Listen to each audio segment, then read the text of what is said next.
Hola, ¿cómo están? Bienvenidos una vez más aquí a este espacio Es Noticias Centroamérica, en donde hacemos un recorrido por lo más importante y lo más destacado en Centroamérica en estos últimos días. Andrea Ramírez, esta servidora, está lista para acompañarle en esta próxima media hora, así.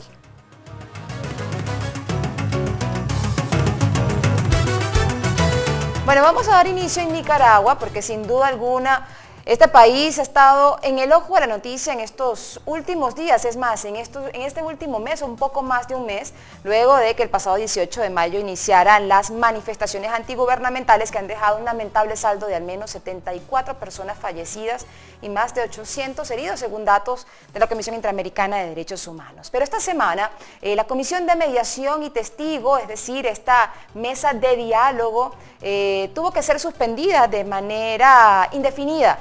La suspensión fue anunciada por la Iglesia Católica, que funge de mediador en este diálogo nacional. La razón para ponerle una suspensión a este diálogo fue la falta de consensos en la agenda a discutir, luego de que el gobierno de Daniel Ortega se negara a aceptar la agenda propuesta por la Iglesia Católica al calificarla de golpe de Estado. Ante esto, los obispos nos retiramos un momentito y concluimos con lo siguiente.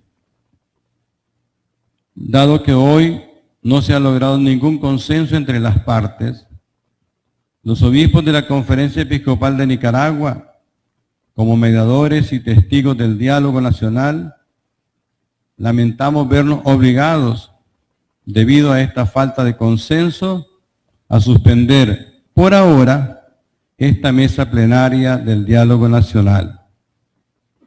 No obstante, sugerimos la conformación de una comisión mixta de 6 personas, 3 por cada parte, con el objetivo de que logren un consenso para superar este impasse. Hemos constatado efectivamente que hay una identidad común que nos une a todos, como es la búsqueda de la paz y del amor a Nicaragua. Cuando hayan logrado este consenso, les rogamos nos lo comuniquen para poder reiniciar el diálogo y nuestro servicio de mediación.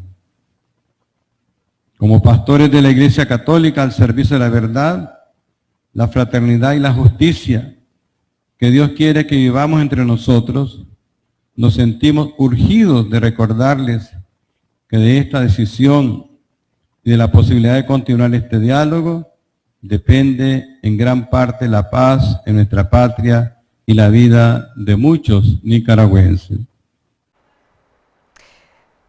Bueno, y es que durante la cuarta jornada del diálogo nacional en Nicaragua se puso sobre la mesa una agenda que estaba compuesta de 40 puntos. Entre esos puntos, los más álgidos, eran el adelanto de las elecciones presidenciales, el cambio de todos los magistrados de todos los poderes del Estado, la disminución del número de diputados de la Asamblea Legislativa y garantizar la independencia de poderes en el país. Esto fue calificado por el gobierno de Daniel Ortega así.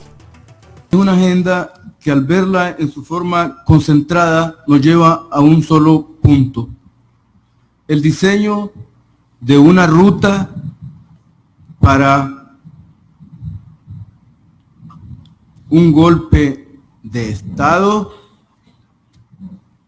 la ruta para cambiar el gobierno de Nicaragua, el gobierno de reconciliación y unidad nacional, al margen de la Constitución, al margen del ordenamiento jurídico de Nicaragua, violando la Constitución, violando las leyes. Pero el problema aquí fundamental, y tratar 40 puntos mientras nuestra población languidece producto de los tranques, causando daños económicos, daños psicológicos, daños físicos, parálisis de la economía, obstrucción de las carreteras y las vías, parálisis del transporte.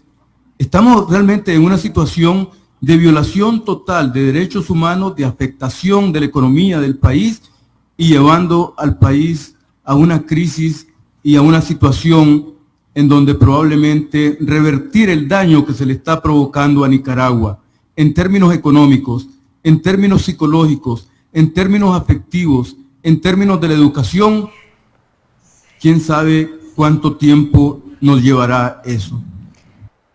Bueno, y es que precisamente ese punto, el punto de los tranques, ha servido al gobierno de defensa a la exigencia de la sociedad civil, de la Iglesia Católica, los empresarios, los estudiantes universitarios y la población en general de que el binomio presidencial renuncie y ponga su cargo a la orden. El gobierno dice que la inestabilidad en el país es debido a los bloqueos, a lo que los campesinos responden de esta manera. En Nicaragua, el transporte de mercancías y el comercio internacional se ha visto afectado por los tranques de vías de penetración y tráfico de mercancías, bloqueos que mantienen los campesinos en diferentes puntos exigiendo la salida del presidente Daniel Ortega. Que el pueblo de Nicaragua se levante y que se vaya Ortega al poder, y también necesitamos la comunidad internacional que los apoyen, los ticos, los derechos humanos de los Estados Unidos, y que los ayuden aquí en Nicaragua, porque aquí vamos a la batalla. A las buenas se va a ir Ortega o se va a ir a las malas. Los campesinos denuncian atropellos policiales y aseguran temer por sus vidas. Si depende mucho, bueno, el enemigo le puede caer porque recibimos amenazas de estos del poder, de los danielistas, de los antimotines, la policía, las turbas danielistas. Estos están encima de uno, si uno duerme mucho, pues le pueden caer y le quitan la vida, porque Daniel, bueno, le ha dado orden de matar y tienen boleto para matar a estos bandidos. En el sector Lóvago, los bloqueos se han extendido y los tranques se mantienen en forma escalonada, con la amenaza de llegar a un paro general. Bueno, y tras su visita in loco a Nicaragua de la Comisión Interamericana de Derechos Humanos, el secretario ejecutivo de la CIDH, Paulo Abrao, luego de esta visita in loco, aseguró que efectivamente en el país centroamericano la policía y los grupos parapoliciales hicieron un uso indiscriminado y desmedido de las armas de fuego. Creo que encontramos ahí una situación más compleja de que imaginábamos y que ha generado un ambiente y conversábamos enseguida, ha generado un ambiente dentro de la sociedad de intimidación, de amenazas. Hay personas que se sienten aterrorizadas dentro del país. Había mucho miedo de prestar testigos a la comisión y las consecuencias y represalias que eso podría representar en sus vidas. Cuando hay ambientes instalados con ese tipo de situación, es porque eso se justifica a partir de condutas objetivas, ¿no? Que fueron efectivamente tomadas. Y pienso que es fundamental ahora que tengamos la capacidad de visibilizar lo que encontramos. Esse informe da comissão ajuda a sistematizar esse conjunto de informações que não estavam integralmente disponíveis para a opinião pública internacional. Creo que há um resultado prático da visita, não? Que não sabemos se é temporário, mas queremos crer que pueda estar indicando um ponto de inflexão. Se pode dizer que hoje coincide os números que nós teníamos com os dados oficiais, porque eles nos entregaram na noite anterior à saída da comissão esta informação. Salimos estabelecendo como condição a aprovação de um plano de seguimento com um cronograma de novas visitas. Bueno, vamos a esperar y estamos muy atentos en CB24 sobre lo que ocurre en Nicaragua. Ya más de un mes de protestas, más de 70 muertos, más de 800 heridos.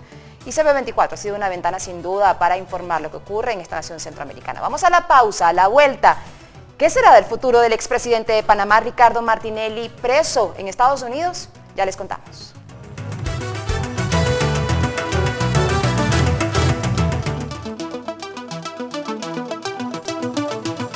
Bueno, tal como les contábamos antes de ir a la pausa comercial, ¿cuál será el futuro del expresidente de Panamá, Ricardo Martinelli, quien se encuentra preso desde hace casi un año en Estados Unidos?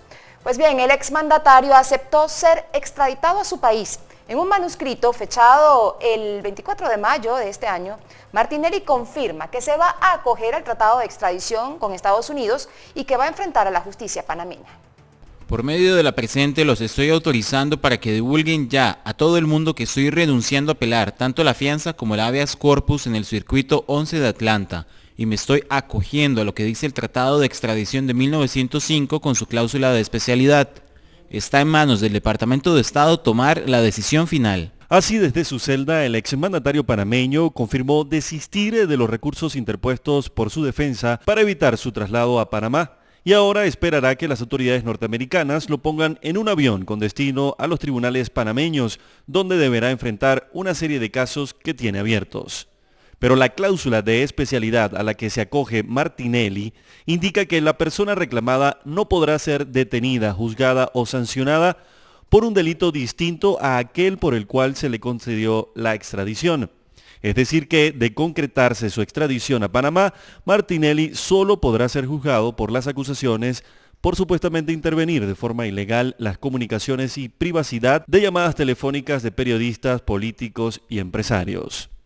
La defensa de Martinelli había intentado por todas las vías legales atrasar el proceso de extradición y buscar su libertad, intentos que fueron bloqueados por la Fiscalía. Martinelli lleva casi un año detenido en una cárcel federal de Miami desde el 12 de junio de 2017, a solicitud de la Corte Suprema panameña que emitió una alerta roja a Interpol.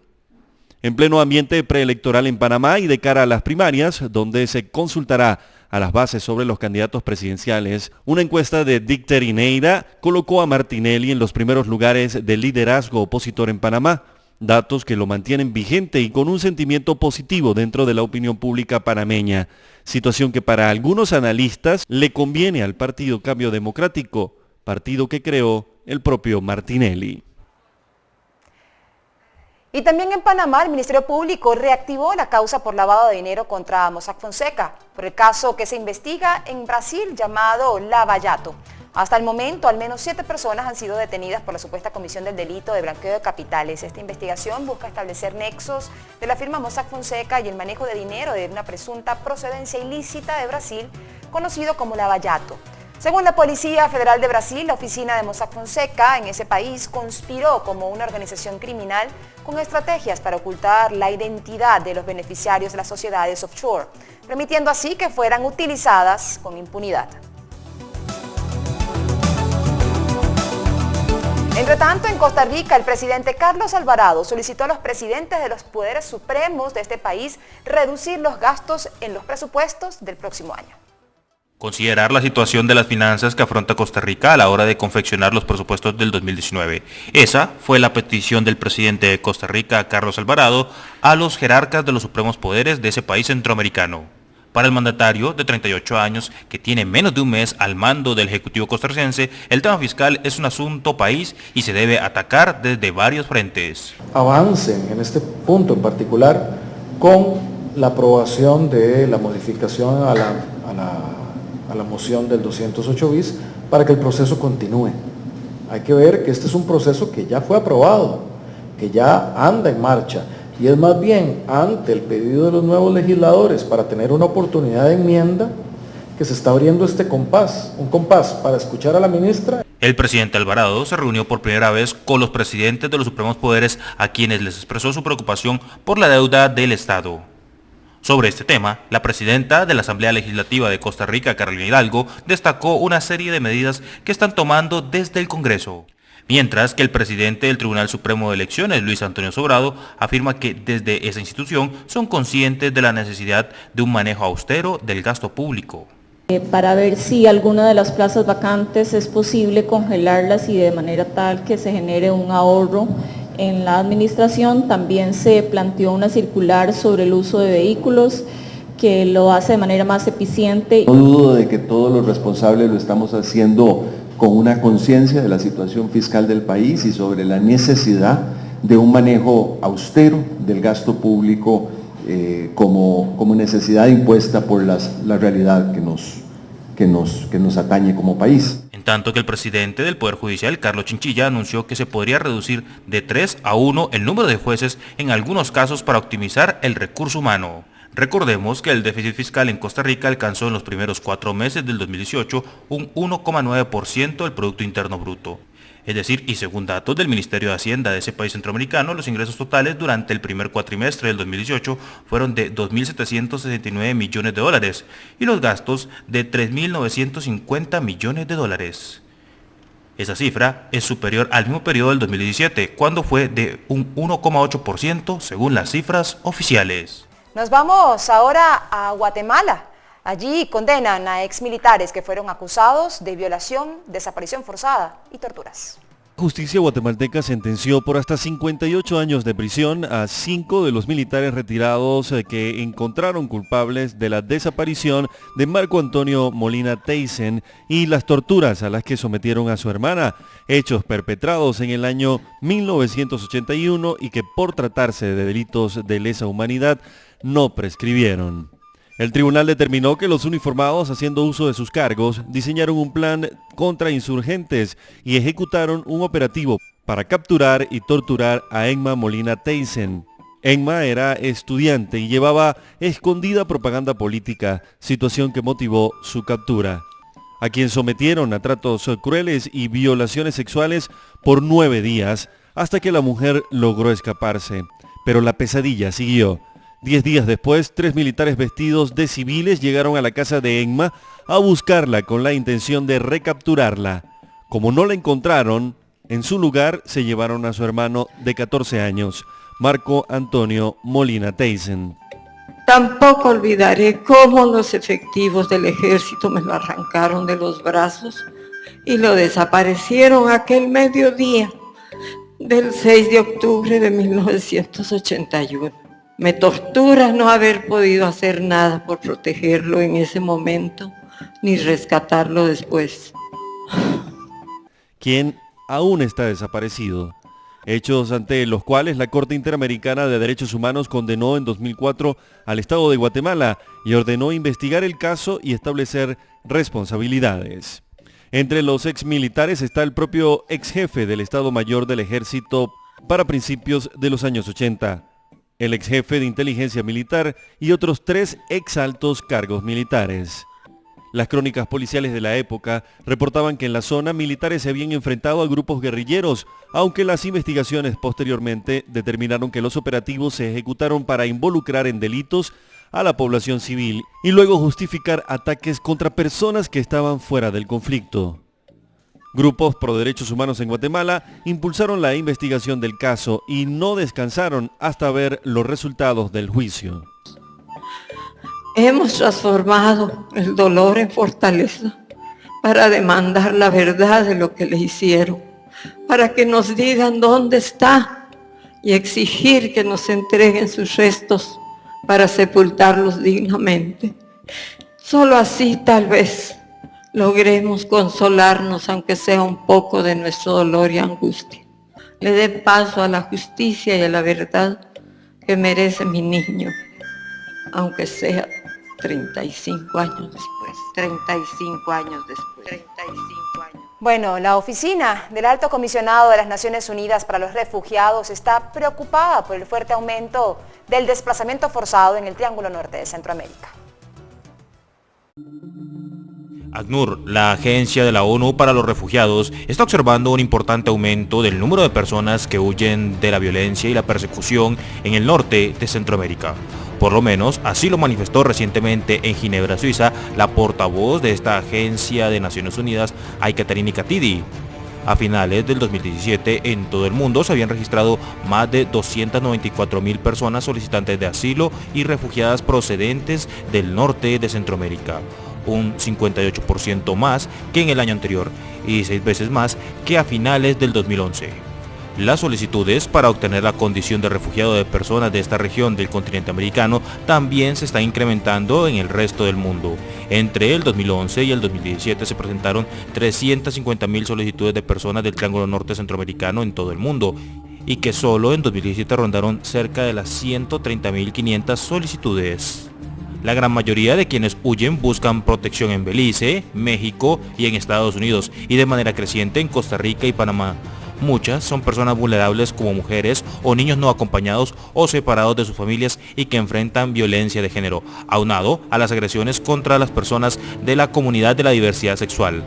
ACNUR hace un llamado a la comunidad internacional para que brinde protección y ayude a los países del norte de Centroamérica a abordar a su vez las causas primarias del desplazamiento forzado.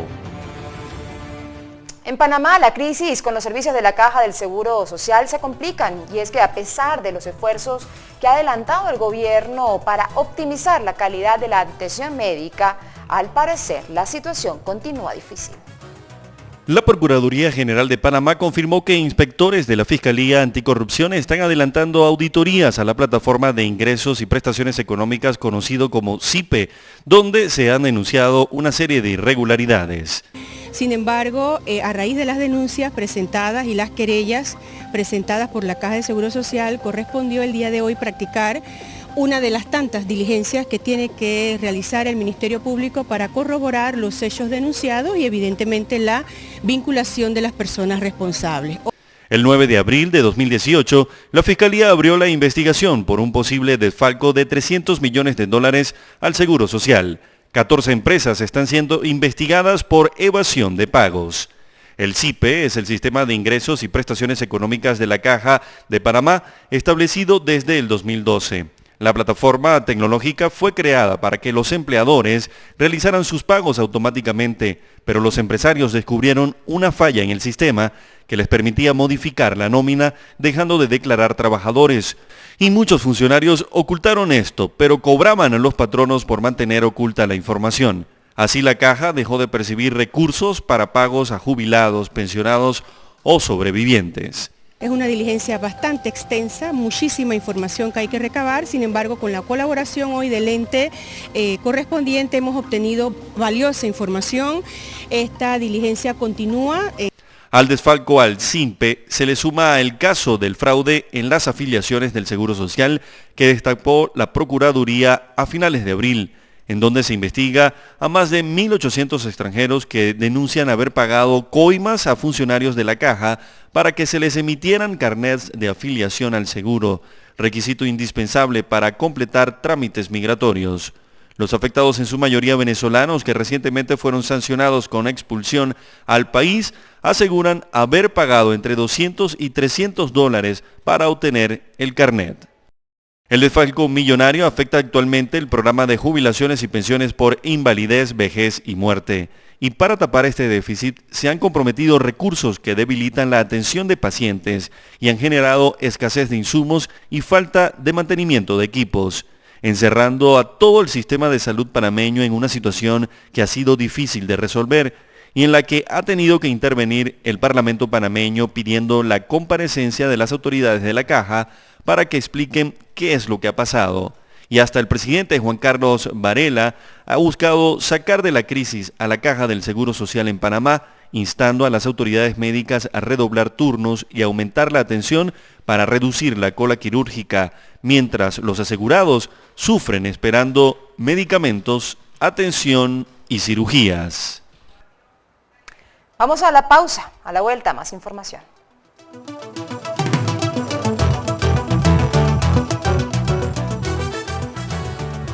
En el foco de la noticia tenemos que 6 de los 7 partidos legalmente constituidos en Panamá celebrarán primarias entre agosto y octubre próximo para elegir así a sus candidatos para los comicios generales de mayo del 2019. Esto lo informó el Tribunal Electoral de este país.